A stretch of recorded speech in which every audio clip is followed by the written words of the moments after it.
L'idée, c'est de vous présenter des données un peu médico-économiques, mais aussi des données nationales sur probablement nos pratiques et peut-être qu'on va un peu changer de regard sur cette pathologie et on est un peu obligé de reconnaître qu'il y a un certain nombre de choses qui restent sur le plan épidémiologique, sur le sexe ratio, sur l'âge de début, etc., qui font que la réalité dans le monde réel est un peu différente de ce que parfois on véhicule et qu'on met toujours dans les introductions de tous les articles. Alors pourquoi on a fait ça? C'est une démarche qu'on a eue avec Philippe Corsia il y a pratiquement 3 ans, enfin 2-3 ans. Les laboratoires Biogène étaient venus vers nous en disant mais est-ce que vous avez des données nationales sur l'épidémiologie de la SLA, sur l'incidence, la prévalence, les taux de mortalité? Moi, je leur ai répondu qu'en dehors du registre Fralim, voire des données qu'on pourrait peut-être demander à la BNDMR, on n'avait pas de données nationales. Et ça, je ne vais pas vous parler de toute cette partie qu'on a étudiée également.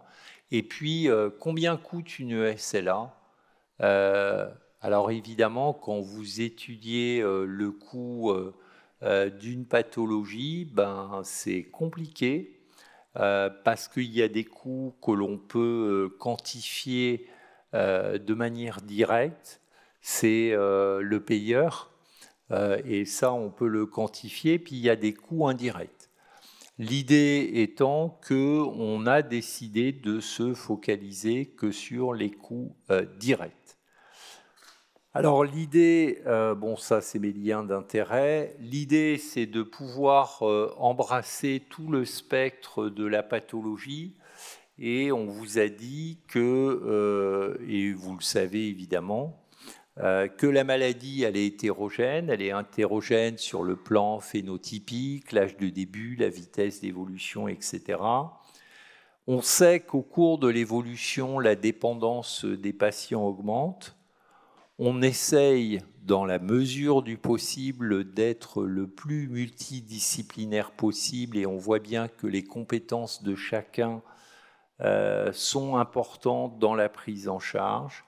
Sur le plan thérapeutique, je sais pas pourquoi j'ai une mouche qui me tourne autour. Sur le plan thérapeutique, on est assez tranquille au jour d'aujourd'hui dans le sens où on a que le riluzole qui a l'AMM dans cette indication. Et puis, on sait de manière un peu implicite que les besoins changent aux différents stades de la maladie. Et évidemment, on aimerait bien pouvoir savoir si la maladie en début, les coûts sont les mêmes que lorsqu'on est dans une phase tardive. Bon, elle m'emmerde cette mouche. Alors, quoi de mieux que de faire des études en monde réel? Parce que sinon, on reste sur des choses très académiques. Et là, c'est vrai que le labo nous a énormément aidés pour ça. Alors, comment on peut faire une étude médico-économique? On a la chance en France d'avoir un système national de données de santé. Et ce système qu'on appelle le SNDS, il comprend 3 bases qui sont interconnectées, qui sont pseudonymisées. Il y a la première base qui est le SNIRAM, qui est le Système national d'information interrégime de l'assurance maladie, et qui va colliger toutes les activités externes des patients, avec un certain nombre de données individuelles qu'on appelle DCIR, avec des données démographiques, la date de décès, remboursement des soins ambulatoires avec les dates de consultation, les prescriptions, les procédures médicales, les tests biologiques, les dispositifs médicaux et puis les autres soins par des professionnels de santé. Attaché à cette base DCIR, il y a le référentiel qui est le dossier des maladies chroniques. En gros, c'est les ALD, donc affections longue durée. À côté de ça, quand on a le SNIRAM, il nous faut aussi de pouvoir colliger toutes les activités qui sont faites dans des structures hospitalières. Et là, on a le système du PMSI. Vous avez tous été sensibilisés à l'activité T2A qui est basée évidemment sur la qualité du codage des différents dossiers de patients, en sachant qu'on doit faire apparaître évidemment le code de la pathologie concernée, le code GHM, attribué à l'État. Et là, il peut y avoir des fois des variations d'appréciation, etc. Et puis, on a une base qui est localisée à l'INSERM, qu'on appelle CEPI-décès, qui est le centre d'épidémiologie des causes médicales de décès. Et quand les patients décèdent, eh bien, on peut savoir quelle est la cause de la maladie, est-ce que c'est lié à une SLA, etc. Tout ça, c'est le SNDS.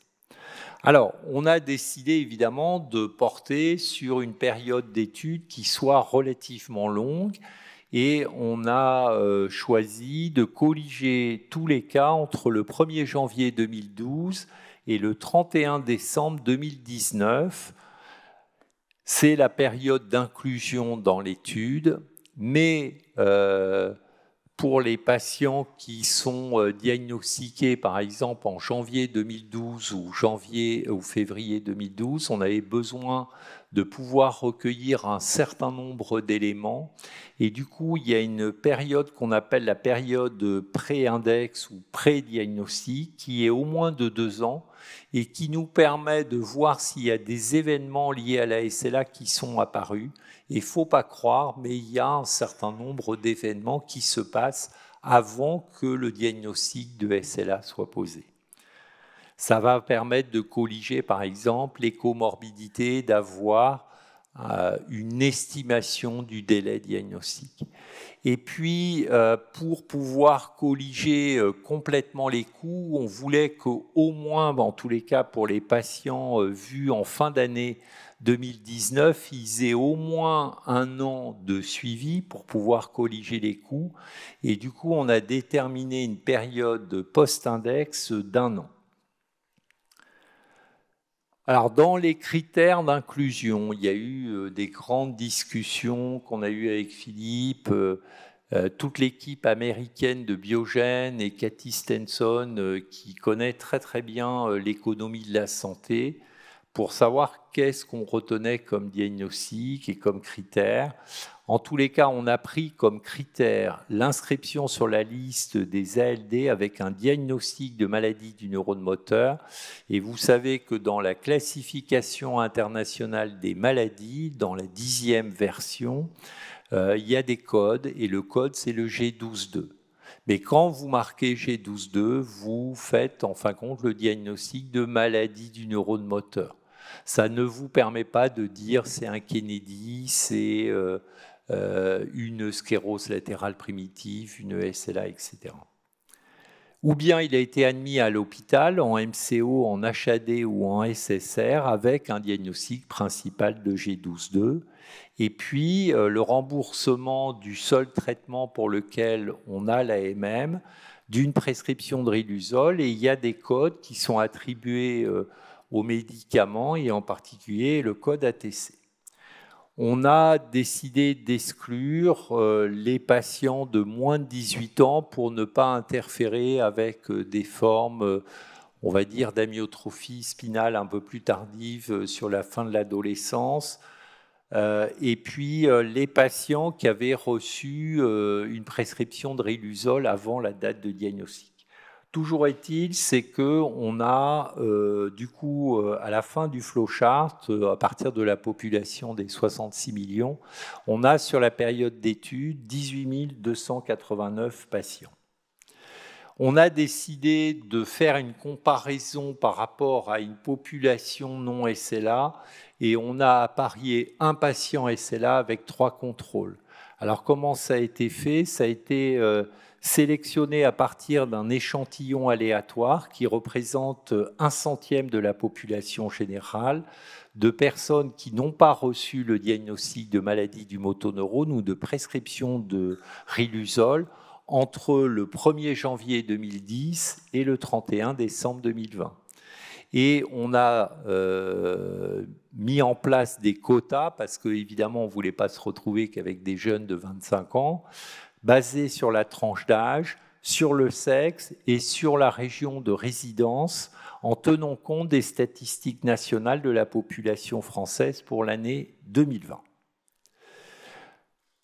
Alors évidemment, on pourrait se dire, bah ouais, ça serait bien d'avoir la classification du King Staging, du mythos, etc. Mais ça, c'est pas colligé dans le DCIR. Donc il a fallu mettre en place un algorithme qui nous permette de scinder l'évolution de manière un peu fictive, avec des critères opérationnels pour déterminer un stade précoce, un stade intermédiaire et un stade tardif. Le stade précoce est défini par l'initiation de la prise orale de Riluzole, le premier diagnostic de maladie du motoneurone, la première consultation avec un neurologue, des signes et des symptômes assez généraux, les crampes, les fasciculations, des mouvements involontaires anormaux non spécifiés, c'est comme ça que c'est classifié dans le DCIR, des anomalies de la marche et de la mobilité, manque de coordination, anomalies des réflexes, fatigue, dysarthrie, malnutrition légère. Et évidemment, l'élément quand même majeur, est-ce qu'ils ont eu un EMG, des mesures des vitesses de conduction? Le stade intermédiaire est défini par premier remboursement des aides à la marche, remboursement des attelles ou orthèses de positionnement, mise en place d'une gastrostomie, pneumopathie, début du Riluzole sous forme liquide, début des médicaments contre la spasticité. S'il y a une ventilation, il faut qu'il soit ventilé moins de 12 heures. Premier remboursement des médicaments anticholinergiques et puis un certain nombre d'autres symptômes. Et enfin, le stade tardif, c'est le fauteuil roulant électrique, c'est la nutrition parentérale, c'est la ventilation invasive, c'est la ventilation non invasive de plus de 12 heures, c'est la trachéotomie, c'est l'aspiration trachéale, tout ça est colligé, hein. C'est l'insuffisance respiratoire, c'est l'admission en soins palliatifs, les dispositifs d'aide à la communication et enfin le décès. Alors c'est un peu fictif évidemment, mais vous allez avoir des patients qui vont, même avant le diagnostic déjà, et vous allez le voir, répondre à un critère de stade intermédiaire parce qu'on leur aura mis une orthèse, etc. Alors vous allez voir que quand on regarde les caractéristiques et qu'on analyse la population, on est un petit peu plus loin de ce qu'on peut penser. D'abord, dans l'âge au diagnostic, il y a 18% qui ont plus de 80 ans. Il y a 30% qui ont un diagnostic entre 70 et 79 ans, 28 ou 29% entre 60 et 69 ans, pour dire qu'en fin de compte, il y a moins de 25% qui ont moins de 60 ans. Avec du coup une moyenne à 68 ans et une médiane à 69 ans. Et c'est vrai qu'on commence toujours nos articles en disant c'est entre 60 et 65 ans, voilà. Si on regarde le sexe ratio, on a 56% d'hommes, 44% de femmes, ce qui fait un sexe ratio d'1,2. Et puis quand on regarde le département de résidence selon les données les plus récentes du DCIR, l'Île-de-France est à 16%, Auvergne-Rhône-Alpes 12,5%, puis Vienne, Occitanie 9,9%, la Nouvelle-Aquitaine 9,5%, Provence-Alpes-Côte d'Azur 8,3%, les Hauts-de-France 8,2%, le Grand Est 7,7%, les Pays de Loire 6,2%, la Bretagne 5,9%, la Normandie 5,4%, Bourgogne-Franche-Comté 4,3% et Centre-Val de Loire 4,2%. C'est la répartition et ça peut vous permettre de savoir où résident les patients. Alors quand on regarde la progression, alors bon, je suis obligé d'aller un peu vite, mais on a regardé par rapport à un premier événement colligé lié à la SLA, mais on va surtout regarder au moment du diagnostic. eh bien, on a 40% des gens qui sont considérés en stade précoce, mais au moment du diagnostic, il y a déjà 42% qui sont en stade intermédiaire, et il y a presque un patient sur 5 qui est déjà en stade tardif. Donc, ce qui prouve d'ailleurs qu'on regarde le premier événement et la répartition par rapport au moment du diagnostic, on voit qu'il y a un retard à l'allumage et on voit bien qu'il s'est passé des choses avant que le diagnostic de SLA soit fait. Si on regarde la durée du stade qui est colligée à partir du premier événement SLA, le stade précoce dure environ 8 mois, le stade intermédiaire 14 mois et le stade tardif 8 mois. Et puis, si on regarde l'évolution en termes de fréquence, comment ils vont évoluer depuis le diagnostic sur la durée de l'étude, vous voyez qu'il y a quand même une proportion la plus importante, c'est des patients qui vont faire stade intermédiaire, stade tardif. Il y a 23% qui font stade précoce, stade intermédiaire, stade tardif. Il y a 17% qui font stade tardif d'emblée. Et puis, le pourcentage où on va dire probablement des formes un peu plus lentes, où les patients vont rester, il y a presque 3% qui restent au stade précoce. Bon, il faudrait plus de temps. Là aussi, où on a été très étonné, c'est, et je pense qu'on a plus que des trous dans la raquette, et du coup, c'est une vraie réflexion qu'on doit avoir, c'est qu'on a colligé et on a regardé le nombre de centres SLA consultés au cours du suivi, et il y a 33% qui n'ont jamais consulté dans un centre référencé par la filière. La grande majorité ont été pris en charge dans un centre, 62%, et puis il y a quelques vagabonds, il y en a qui sont même allés jusqu'à 3 centres différents. Et qu'on regarde les prises en charge en hospitalisation complète, il y a 62,75% des patients qui ont été hospitalisés dans des structures où il y a un centre SLA régional. Alors, on a regardé les comorbidités, je trouve ça assez intéressant, je ne sais pas qu'est-ce qu'il faut en faire, mais en tous les cas, quand on regarde les comorbidités qui sont rapportées, la plus fréquente, c'est l'hypertension. Alors, vous allez me dire, dans la population non SLA, c'est la même chose, sauf qu'en termes de pourcentage, là, c'est pratiquement 30%, alors que dans la population générale, c'est autour des 12-13%. Il en est de même sur l'hypercholestérolémie et il en est de même sur la fréquence du diabète. Donc, il y a probablement, en tous les cas, des liens qui sont loin d'être négligeables avec des facteurs de risque vasculaires et métaboliques. Et c'est quelque chose qui pourra être intéressant à regarder. Si on regarde les comorbidités depuis le diagnostic, on voit que l'hypertension reste extrêmement fréquente. Il y a un tiers des patients qui sont hypertendus. Et puis, vous voyez qu'il y a presque la moitié des patients qui vont développer des troubles de la déglutition avec une dysphagie. Bon, il faudrait que je passe plus de temps pour qu'on rentre dans le détail, il faut qu'on avance. Si on regarde la population non SLA, vous voyez 12% l'HTA, 3% l'hypercholestérolémie, les flotteurs ou les fibrillations atriales 2,3%, les maladies diverticulaires 2,74%. Alors si on regarde la survie maintenant, et la survie sur 18 000 patients, donc ça a quand même un petit sens. Si on regarde post-diagnostic, c'est-à-dire premier remboursement de Riluzole ou diagnostic G12-2, on a une médiane de 18,4 en mois et en moyenne 34,7%, avec un taux de survie à 1 an de 62%, à 3 ans de 31%. Il y a quand même, et ce qui n'est pas une vision de l'esprit qui peut être utilisée, il y a 22% des patients qui ont une survie à 5 ans. Et si on regarde par rapport au premier événement, ce qui est à peu près ce qui représente le délai diagnostique, on a quand même une médiane qui est quand même nettement meilleure, puisqu'on est à 27,6 mois et on est à 44 mois en moyenne. Alors si on regarde les traitements, là aussi on a été un peu astonished. Parce que nous, quand on nous a interrogés et quand Biogène nous a dit « mais c'est quoi vos pratiques ?» Nous, on a dit « les recommandations, c'est de prescrire le riluzole à la phase du diagnostic ». Ce qui est vrai, mais on n'avait pas vu que dans les pratiques, on a colligé ce qui est réellement délivré par les pharmacies.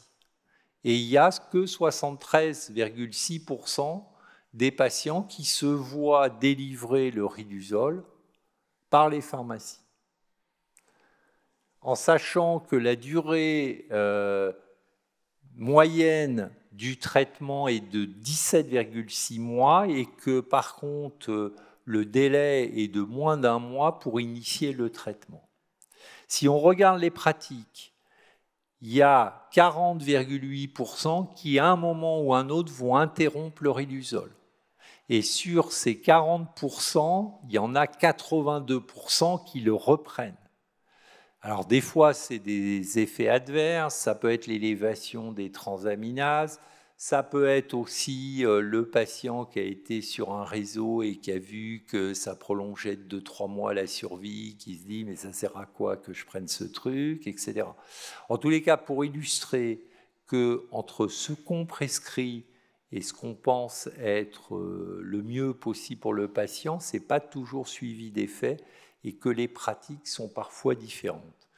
En tous les cas, quand on regarde le nombre de patients qui sont sous riluzole au décès, il y en a 52%. Il y avait 46 cas sous edaravone sur la même période. Alors maintenant, on rentre dans les données de santé en sachant qu'on a différencié l'hospitalier et l'ambulatoire, puisque ce n'est pas les mêmes bases. Et puis, on a étudié pour chaque des variables, toujours les mêmes. C'est les patients qui ont subi au moins l'événement, ça c'est binaire, c'est oui-non. Est-ce qu'il a eu un matériel d'assistance respiratoire, oui-non, etc. Le nombre d'occurrences d'événements par personne année, la durée du séjour.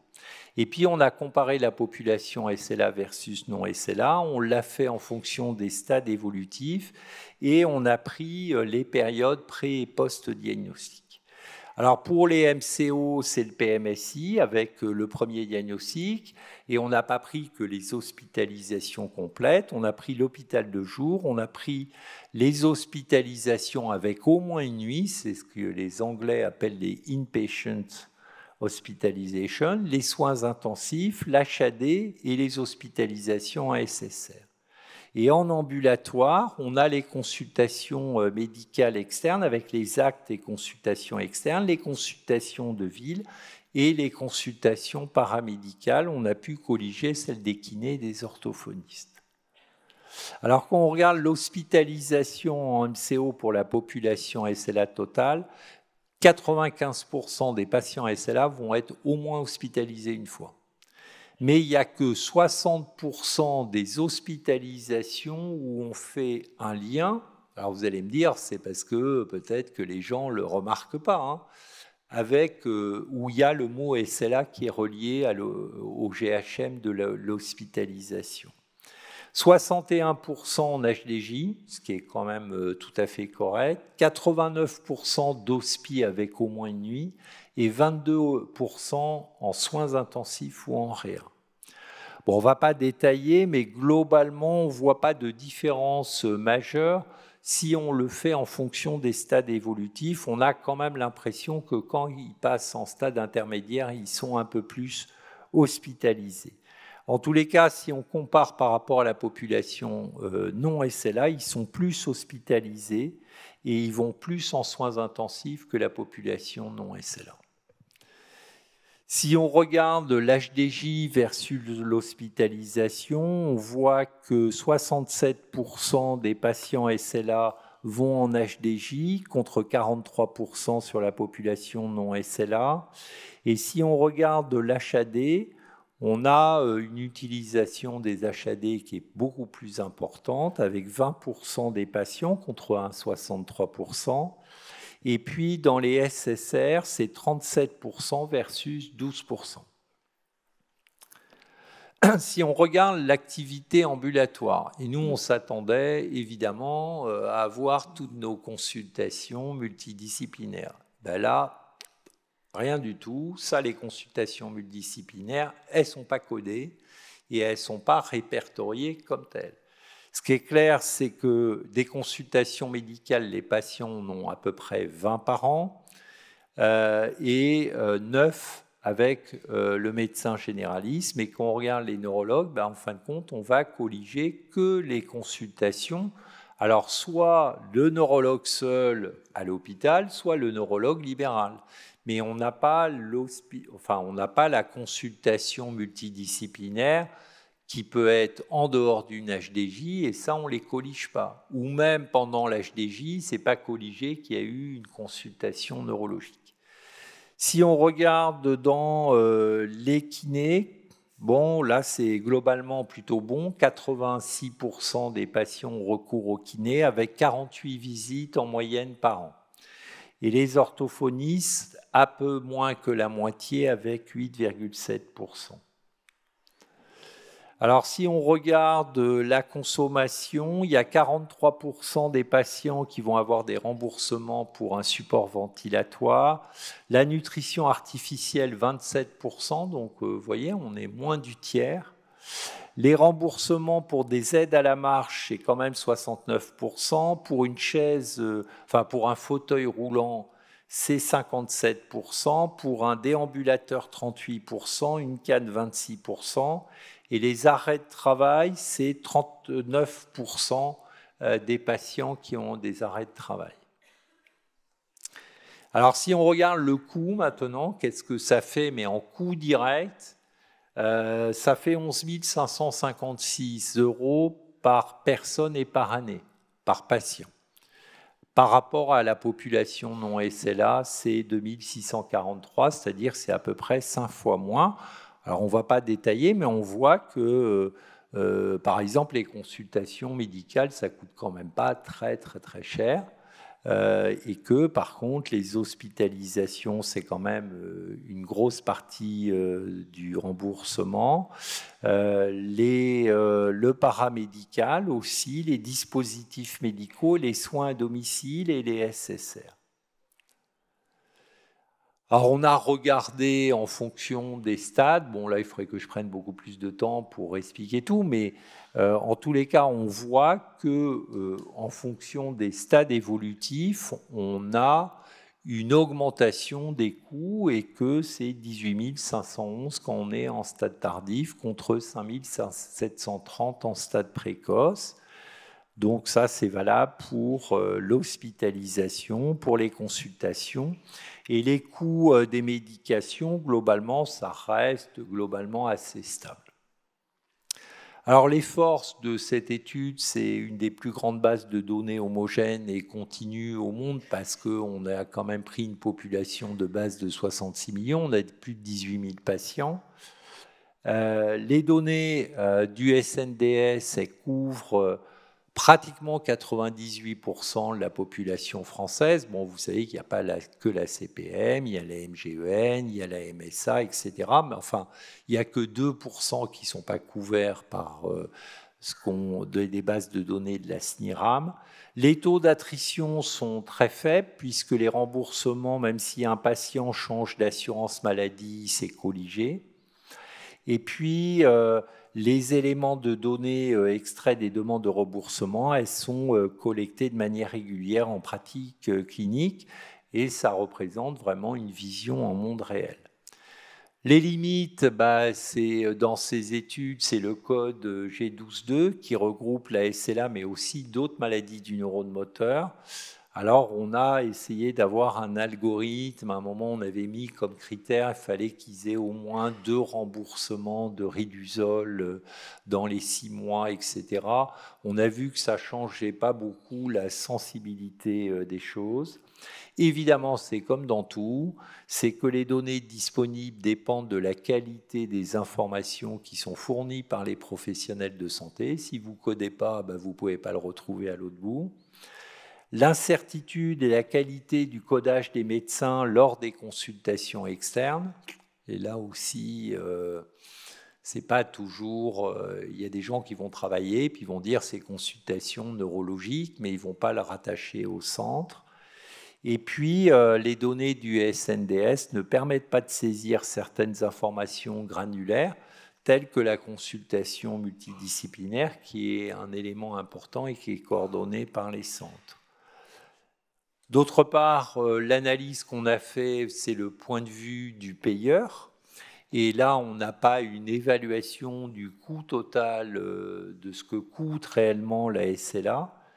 Et d'où l'intérêt de l'étude qui est coordonnée par l'association, on a été sollicité. Vous savez, on a déterminé un certain nombre de patients avec leurs aidants. Ils ont été interrogés pour avoir une estimation des coûts indirects liés à la pathologie. Je